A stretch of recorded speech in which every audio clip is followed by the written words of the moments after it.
60 billion American dollar ಸಾಲ ಮಾಡಿಕೊಂಡು ಶ್ರೀಲಂಕಾ ಆರ್ಥಿಕವಾಗಿ ದಿವಾಳಿಯಾಗಿದೆ. 2019ರವರೆಗೆ ಉತ್ತಮ ಸ್ಥಿತಿಯಲ್ಲಿದ್ದ ಶ್ರೀಲಂಕಾ 3 ವರ್ಷಗಳಲ್ಲಿ ಬರಿಗೈಯಾಗಿದೆ. ಶ್ರೀಲಂಕಾದಲ್ಲಿ ನಡೆದ ಮತ್ತು ನಡೆಯುತ್ತಿರುವ ಬೆಳವಣಿಗೆಗಳನ್ನು ಭಾರತದಲ್ಲಿ ಕೆಲವರು ನಮ್ಮ ದೇಶದ ಜೊತೆಗೆ ಹೋಲಿಕೆ ಮಾಡ್ತಿದ್ದಾರೆ. ಇತ್ತೀಚೆಗೆ ಮಾಜಿ ಸಿಎಂ ಸಿದ್ದರಾಮಯ್ಯ ಎಚ್ಚೆತ್ತುಕೊಳ್ಳಿ ಅಂತ ಟ್ವೀಟ್ ಮಾಡಿದ್ರು. ಭಾರತವು ಶ್ರೀಲಂಕಾದ ಸ್ಥಿತಿಯಲ್ಲೇ ಇದೆ ಎಂಬರ್ಥದಲ್ಲಿ ರಾಹುಲ್ ಗಾಂಧಿ ಕೂಡ ಟ್ವೀಟ್ ಮಾಡಿದ್ದರು.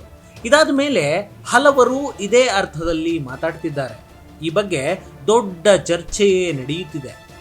ಭಾರತವು ಶ್ರೀಲಂಕಾದಂತೆ ವಿಪರೀತ ಸಾಲ ಮಾಡಿಕೊಂಡಿದೆ. ಪರಿಸ್ಥಿತಿ ಹೀಗೆ ಮುಂದುವರೆದರೆ ಭಾರತಕ್ಕೂ ಶ್ರೀಲಂಕಾದ ಸ್ಥಿತಿಯೇ ಬರುತ್ತೆ. ಮೋದಿ ಆಡಳಿತದಲ್ಲಿ ದೇಶದ ಆರ್ಥಿಕತೆ ಹಳ್ಳ ಹಿಡಿದಿದೆ ಎಂಬ ಚರ್ಚೆಗಳು ನಡೀತಿವೆ. ಈ ಟೀಕೆ, ಚರ್ಚೆ ಭಾರತ ದಿವಾಳಿಯಾಗಲಿದೆ ಅನ್ನೋ ಹೇಳಿಕೆಗಳಲ್ಲಿ ಸತ್ಯ ಎಷ್ಟು, ಸುಳ್ಳೆಷ್ಟು? ಕೇವಲ ರಾಜಕೀಯ ಕಾರಣಕ್ಕೆ ಜನಾಭಿಪ್ರಾಯ ಮೂಡಿಸಲು ಇಂಥ ಚರ್ಚೆ ನಡೀತಿದೆಯಾ?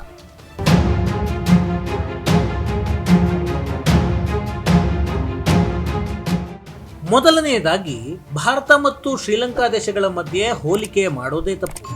ಯಾಕಂದ್ರೆ 2 ಬೆಂಗಳೂರಿನಷ್ಟು ಜನಸಂಖ್ಯೆ ಇರೋ ಶ್ರೀಲಂಕಾಗೂ 140 ಕೋಟಿ ಜನಸಂಖ್ಯೆ ಇರೋ ಭಾರತಕ್ಕೂ ಹೋಲಿಕೆ ಮಾಡೋದಕ್ಕೆ ಸಾಧ್ಯವಾ?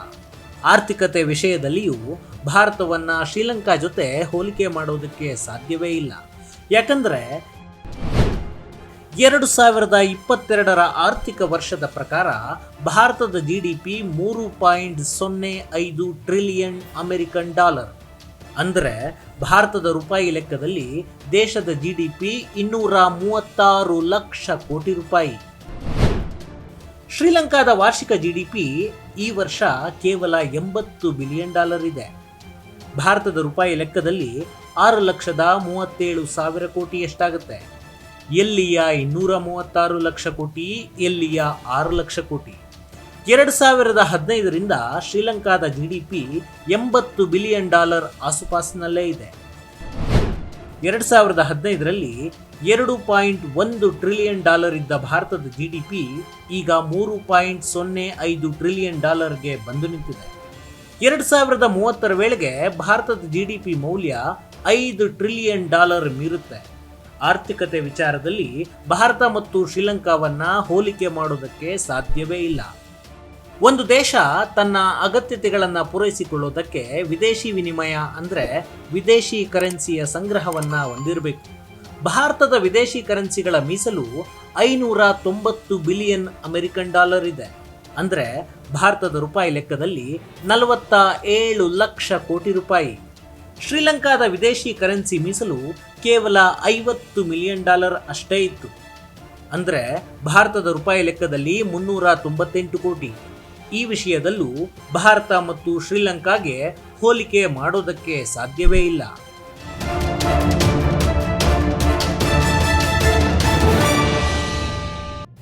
ವಿದೇಶಿ ಸಾಲದ ವಿಷಯಕ್ಕೆ ಬಂದರೆ ಶ್ರೀಲಂಕಾದ ವಿದೇಶಿ ಸಾಲ 60 ಬಿಲಿಯನ್ ಡಾಲರ್ ಮುಟ್ಟಿದೆ. ಭಾರತದ ವಿದೇಶಿ ಸಾಲ 620 ಬಿಲಿಯನ್ ಡಾಲರ್ ಇದೆ. ಭಾರತ ಶ್ರೀಲಂಕಾ ದಾರಿಯಲ್ಲಿದೆ ಎಂದು ವಾದಿಸ್ತಿರೋರಿಗೆ ಇದೇ ದೊಡ್ಡ ಅಸ್ತ್ರ. 60 ಬಿಲಿಯನ್ನಷ್ಟು ಸಾಲ ಮಾಡಿದ ಶ್ರೀಲಂಕಾ ದಿವಾಳಿಯಾಗಿದೆ. ಇನ್ನು ಇಷ್ಟೊಂದು ಸಾಲ ಮಾಡಿರೋ ಭಾರತಕ್ಕೆ ಉಳಿಗಾಲ ಇಲ್ಲ ಅನ್ನೋ ವಾದ. ಆದರೆ ವಿಷಯ ಇಷ್ಟು ಸಿಂಪಲ್ ಅಲ್ಲ. ಯಾವುದೇ ಒಂದು ದೇಶದ ಸಾಲದ ಪ್ರಮಾಣವನ್ನ ಆ ದೇಶದ GDPಯ ಶೇಕಡಾವಾರು ಲೆಕ್ಕ ಹಾಕಿ ಆರ್ಥಿಕ ಸುಸ್ಥಿತಿ ಮತ್ತು ದುಸ್ಥಿತಿಯನ್ನ ಲೆಕ್ಕ ಹಾಕಲಾಗುತ್ತೆ. ಅಂದ್ರೆ ಒಂದು ವರ್ಷದ ದೇಶದ ಒಟ್ಟು GDPಯಲ್ಲಿ ಆ ದೇಶದ ಸಾಲದ ಪ್ರಮಾಣ ಎಷ್ಟಿದೆ ಅಂತ ಲೆಕ್ಕ ಹಾಕಲಾಗುತ್ತೆ.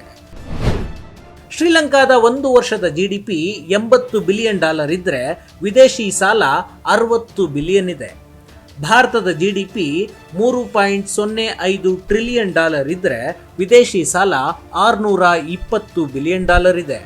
ಭಾರತದ ಒಟ್ಟು ವಿದೇಶಿ ಸಾಲ ಒಂದು ವರ್ಷದ GDPಯಲ್ಲಿ 20% ಇದು ಶ್ರೀಲಂಕಾದಲ್ಲಿ 107% ದಾಟಿದೆ. ಶ್ರೀಲಂಕಾದ ಪರಿಸ್ಥಿತಿ ಹೇಗಿದೆ ಅಂದರೆ ತಾನು ಪಡೆದಿರೋ ಸಾಲಕ್ಕೆ ಬಡ್ಡಿಯನ್ನು ಕಟ್ಟಲಾಗದಂತಹ ಸ್ಥಿತಿ ಇದೆ.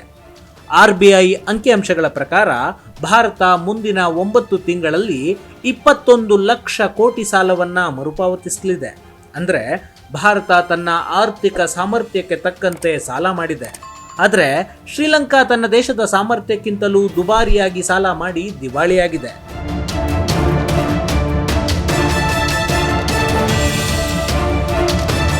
ಭಾರತದ ಒಟ್ಟು ವಿದೇಶಿ ಸಾಲ ಜಿಡಿಪಿಯ 20% ಜಗತ್ತಿನ ಮುಂದುವರಿದ ದೇಶಗಳ ಸಾಲದ ಪ್ರಮಾಣ ಆ ದೇಶದ ಜಿಡಿಪಿಯಲ್ಲಿ ಎಷ್ಟೆಷ್ಟಿದೆ ಗೊತ್ತಾ?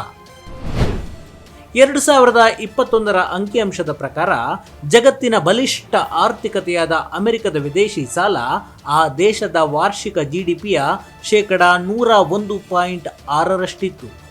ಯುನೈಟೆಡ್ ಕಿಂಗ್ಡಮ್ನ ವಿದೇಶಿ ಸಾಲ ಆ ದೇಶದ ಒಟ್ಟು ಜಿಡಿಪಿಯ 317ರಷ್ಟಿದೆ. ಫ್ರಾನ್ಸ್ನ ಒಟ್ಟು ವಿದೇಶಿ ಸಾಲ ಆ ದೇಶದ ಜಿಡಿಪಿಯ 256ರಷ್ಟಿದೆ. ಜರ್ಮನಿಯ ಒಟ್ಟು ವಿದೇಶಿ ಸಾಲ ಆ ದೇಶದ ಜಿಡಿಪಿಯ 172ರಷ್ಟಿದೆ. ಚೀನಾದ ಒಟ್ಟು ವಿದೇಶಿ ಸಾಲ ಆ ದೇಶದ ವಾರ್ಷಿಕ ಜಿಡಿಪಿಯ 16ರಷ್ಟಿದೆ. ಈ ಎಲ್ಲ ದೇಶಗಳು ತಮ್ಮ ಆರ್ಥಿಕ ಸಾಮರ್ಥ್ಯಕ್ಕೆ ತಕ್ಕಂತೆ ವಿದೇಶಿ ಸಾಲ ಮಾಡಿಕೊಂಡಿವೆ.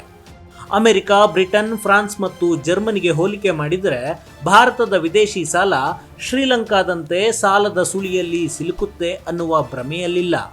ಭಾರತದ ವಾರ್ಷಿಕ ಆರ್ಥಿಕ ಬೆಳವಣಿಗೆ ದರ 2021-22ರಲ್ಲಿ 8.7ರಷ್ಟಿದ್ರೆ ಚೀನಾದ್ದು 8.1ರಷ್ಟಿದೆ.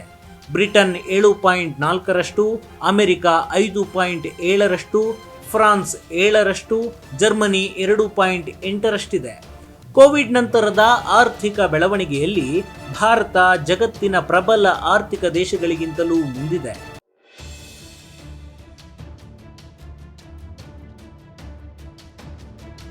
ಇಷ್ಟೆಲ್ಲ ಹೇಳಿದ ಮೇಲೆ ಭಾರತದ ಆರ್ಥಿಕತೆ ಹಾಲಿನಂತೆ ಪರಿಶುದ್ಧ ಅಂತೇನೂ ಭಾವಿಸಬೇಕಿಲ್ಲ. ಡಾಲರ್ ವಿರುದ್ಧ ರೂಪಾಯಿ ಮೌಲ್ಯ ನಿರಂತರವಾಗಿ ಕುಸಿಯುತ್ತಿರೋದು, ರಫ್ತಿಗಿಂತ ಆಮದು ಪ್ರಮಾಣ ಹೆಚ್ಚಾಗ್ತಿರೋದು, ವಿತ್ತೀಯ ಕೊರತೆ, ನಿರಂತರವಾಗಿ ಏರುತ್ತಿರೋ ಹಣದುಬ್ಬರ, ನಿರುದ್ಯೋಗ ಪ್ರಮಾಣ, ಕಡಿಮೆ ತಲಾದಾಯ ಎಲ್ಲವೂ ಭಾರತದ ಆರ್ಥಿಕತೆಗೆ ಸವಾಲಿನ ವಿಷಯಗಳೇ. ಹಾಗಂತ ಈ ಸವಾಲುಗಳನ್ನು ಭಾರತ ಮಾತ್ರ ಎದುರಿಸ್ತಿದೆಯಾ ಅಂತ ನೋಡಿದರೆ ಅದು ಸುಳ್ಳು. ಜಗತ್ತಿನ ಪ್ರಬಲ ಆರ್ಥಿಕತೆ ಹೊಂದಿರುವ ದೇಶಗಳು ಇದೇ ಸವಾಲುಗಳನ್ನು ಎದುರಿಸ್ತಿವೆ.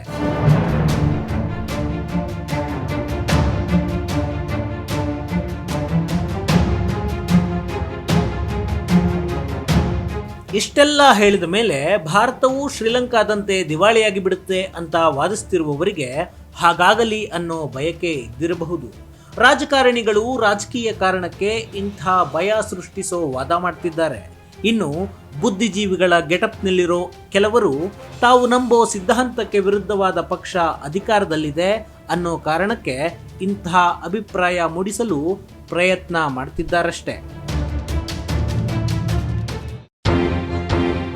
ಈ ವಿಡಿಯೋ ಇಷ್ಟ ಆದರೆ ಲೈಕ್ ಮಾಡಿ, ಕನ್ನಡ ನ್ಯೂಸ್ ಅಡ್ಡಾ ಚಾನಲ್ನ ಸಬ್ಸ್ಕ್ರೈಬ್ ಮಾಡಿ.